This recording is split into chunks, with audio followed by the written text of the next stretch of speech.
Pasaya ben daima sonu say. Cenab-ı genç azokundaydı. Onlar Konya verdi. Çölde ben o. Ses az dereye yönüşü.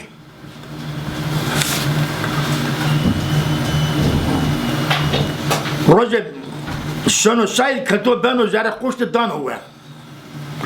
Kötü ne? Buna kıt kenu. Her zaman yönüge kilit paslı.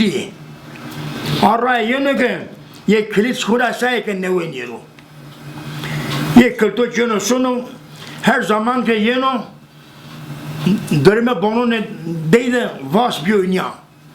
Naraya ki yönü vas bas şunu velen getirdi kerda hiç kilit sanonun sonu çever sonun zerre.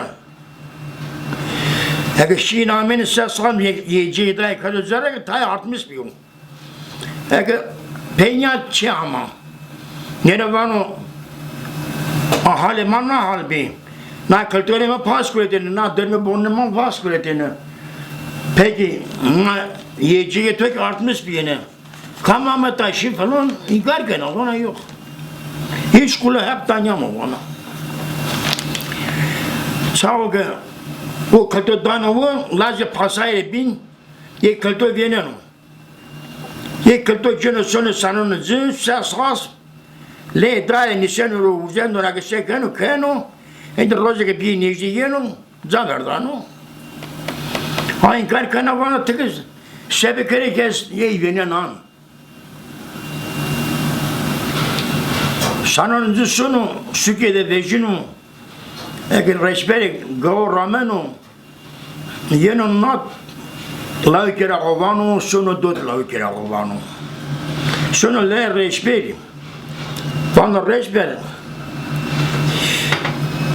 ona çöpe götürüyor çıkın bana lazım pasaya masaya sazmıyor bilmiyor ne kadar lazım pasaya mamu to pasay ma kendime her özde tede bayramı tede veybu tede çu sonu leye pasayda çiğ pasayda vejinu deroş tede maneno lazım pasayla bana haydi maşimi say bana şimdi o yeni say hadi hoserano daima hadi bunu hoserano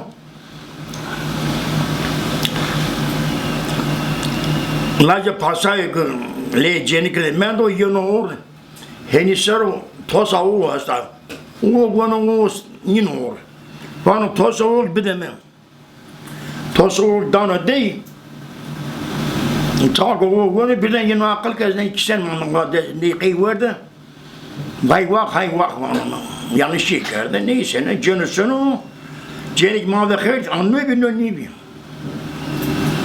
ama ben savaş ta orada ne bir onu devana ki mağardı burada bana ne bikişmi ne bikişi tabi ders doğru bikişi ama tosu var değil var ders panyenan ama da tosu var da tosu var da işte saz ne kısmet ama züvini bir ama çünkü bikişi ne yani tesile geçene vurayım bir kenarcan tabi şunu ya